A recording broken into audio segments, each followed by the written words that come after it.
Ini wajar saja yang dilakukan Jokowi, tapi kita sebagai rakyat bisa membaca apa yang dilakukan Jokowi adalah sekedar mengekspresikan kegalauan dirinya untuk menambah ceruk market baru, menggandeng orang-orang yang dulunya tidak pernah masuk perhitungan dalam kelompoknya Jokowi, tapi sekarang dirangkul lagi untuk menambah massa. Itu yang saya baca dalam pertemuan itu. Jadi, apakah ini efektif? Belum tentu. Apakah Abu Bakar Basir akan mendukung 100% Jokowi dan Gibran? Belum tentu juga. Karena ada syarat-syarat yang diberikan oleh seorang Abu Bakar Basir kepada Pak Jokowi.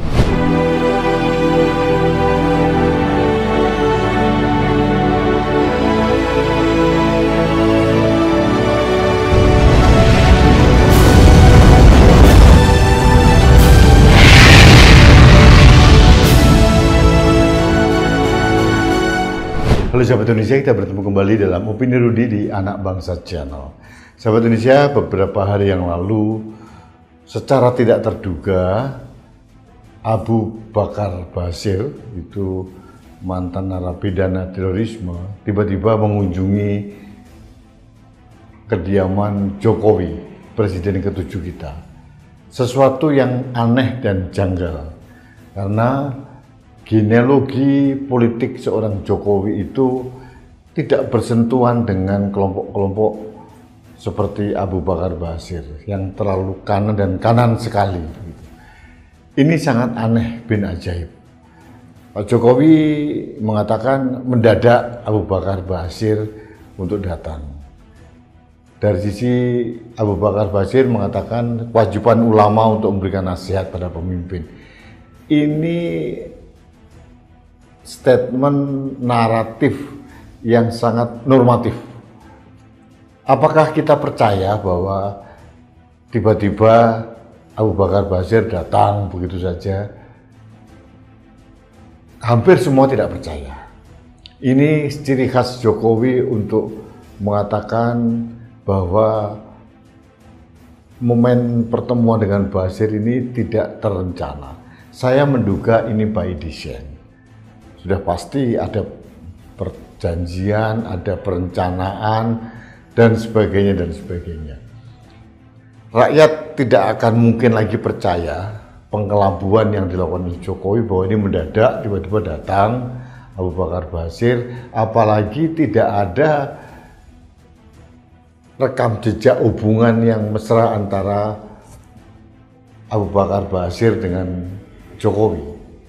Abu Bakar Basir divonis 15 tahun penjara, beliau bebas tahun 2011 kalau tidak salah. Beliau pendiri JI, JAT maupun Mujahidin Indonesia. Kita tidak usah membahas Abu Bakar Basir, tapi kita fokus pada apa kepentingan Jokowi untuk bertemu dengan Abu Bakar Basir. Banyak analis sudah membaca. Kalau saya pribadi membaca, ini adalah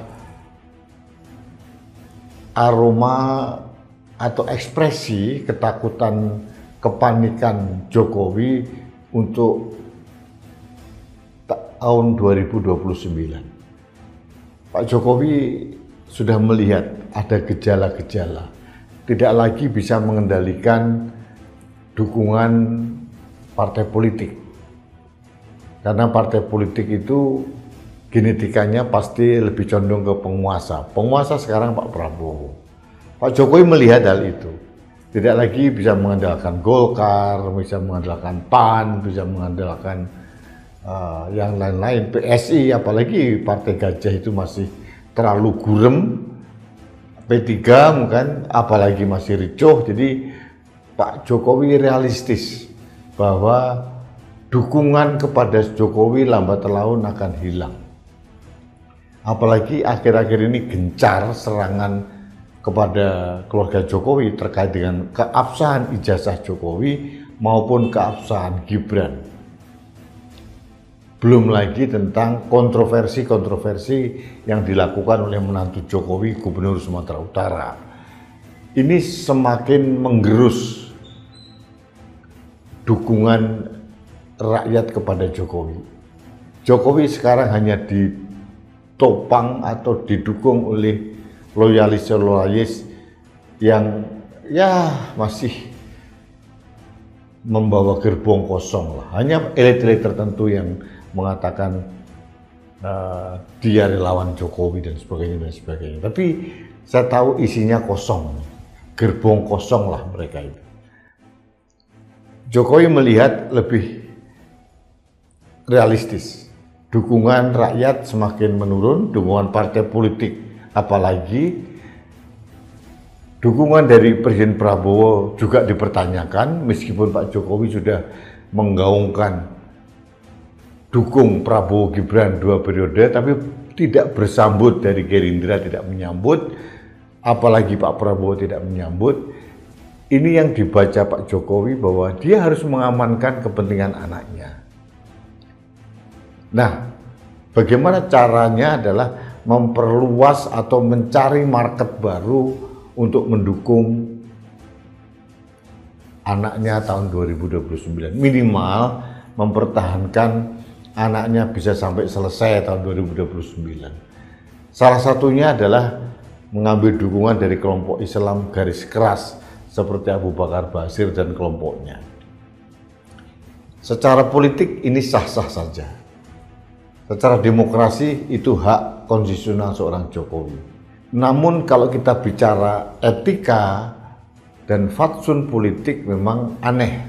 Seorang mantan presiden yang berkuasa 10 tahun masih gerah juga untuk melanggengkan kekuasaannya karena sudah terlanjur menempatkan anaknya yang kondisinya kritis. Kursi Gibran ini panas. Gibran kita tahu wakil presiden tapi tidak difungsikan secara optimal oleh Presiden Prabowo Subianto. Kita tahulah dalam keputusan-keputusan yang strategis, kebijakan-kebijakan yang strategis seperti reshuffle, keputusan ini, keputusan itu yang sangat strategis, Gibran tidak pernah diajak bicara atau berunding oleh Presiden Prabowo. Ini yang saya dengar dari lingkungan istana. Saya tidak menyalahkan Presiden Prabowo, karena apa yang bisa diharapkan dari seorang Gibran? Tidak ada kapasitas dan kapabilitas yang bisa memberikan nilai tambah untuk menambah bobot kebijakan dari Presiden. Makanya Presiden ya seolah-olah mengabaikan. Dan ini dibaca oleh Pak Jokowi dengan cermat. Kalau misalkan tahun 2009 ternyata Pak Prabowo masih eksis, dukungan rakyat masih besar, dan dia mempunyai dukungan masyarakat dan keinginan untuk periode kedua, saya jamin Pak Prabowo belum tentu mengajak Gibran kembali. Karena ini merupakan ancaman buat Pak Prabowo. Jadi bagi saya apa yang dilakukan Pak Jokowi sekarang adalah menambah ceruk pangsa pasar dukungan kepada dinastinya Jokowi. Itu yang terjadi. Salah satunya dengan mengundang Abu Bakar Basir. Imbal jasanya apa? Anda sudah tahu sendiri, pasti ujungnya ke arah sana. Mungkin sebentar lagi akan merangkul kelompok-kelompok yang dulu berseberangan dengan Jokowi, dirangkul kembali. Ada beberapa elit politik yang dibajak dari partai lain untuk masuk ke partai gajah anaknya. Politisi Nasdem, beberapa orang sudah pindah ke sana. Kalau kita simpulkan, ini kegamangan, kerisauan, kegalauan seorang Jokowi melihat kerentanan posisi politik keluarganya yang direpresentasikan oleh anaknya yang menjadi wakil presiden. Dia harus berusaha untuk mengamankan karena dia tahu masuknya Gibran menjadi wakil presiden itu dengan cara yang tidak benar, dengan cara yang penuh akal-akalan. Jadi sekarang pun dia harus mencoba untuk mengakali kembali agar dukungan itu masih bisa permanen minimal sampai tahun 2029. Syukur-syukur kalau Pak Prabowo masih mau menggandeng lagi Gibran 2009-2034. Tapi kok saya tidak yakin Pak Prabowo mau menyiapkan karpet untuk Gibran untuk periode berikutnya 2034-39. Ada potensi besar di AHY misalkan. Secara kualitas, kapasitas, kapabilitas AHY jauh lebih mumpuni dibandingkan Gibran. Ini fakta. Dan ini mungkin yang sedang dipersiapkan oleh Pak Prabowo. Dan Pak Prabowo jauh lebih nyaman berkolaborasi dengan Pak SBY karena sifat individual seorang SBY adalah tidak greedy, tidak rakus dengan kekuasaan, tidak terlalu ambisius, tidak menghalalkan segala cara untuk meraih kekuasaan seperti yang dilakukan oleh Pak Jokowi. Dan ini berbanding terbalik dengan Jokowi. Jadi secara politik ini wajar saja yang dilakukan Jokowi, tapi kita sebagai rakyat bisa membaca apa yang dilakukan Jokowi adalah sekedar mengekspresikan kegalauan dirinya untuk menambah ceruk market baru, menggandeng orang-orang yang dulunya tidak pernah masuk perhitungan dalam kelompoknya Jokowi, tapi sekarang dirangkul lagi untuk menambah massa. Itu yang saya baca dalam pertemuan itu. Jadi, apakah ini efektif? Belum tentu. Apakah Abu Bakar Basir akan mendukung 100% Jokowi dan Gibran? Belum tentu juga. Karena ada syarat-syarat yang diberikan oleh seorang Abu Bakar Basir kepada Pak Jokowi. Wajar saja. Karena seorang Abu Bakar Basir tetap menginginkan hukum Islam diterapkan di Indonesia. Secara pragmatis untuk jangka pendek mungkin saja mereka berkolaborasi, tapi untuk melahirkan nanti mendukung pemimpin sekualitas Gibran belum tentu Abu Bakar Basir mengiyakan hal ini. Dan ini bacaan saya sekilas tentang apa yang terjadi dengan pertemuan Pak Jokowi dengan Abu Bakar Basir. Saya kira itu yang ingin saya sampaikan pada opini saya kali ini. Terima kasih sahabat Indonesia, kita bertemu kembali dalam opini Rudi selanjutnya. Sampai jumpa.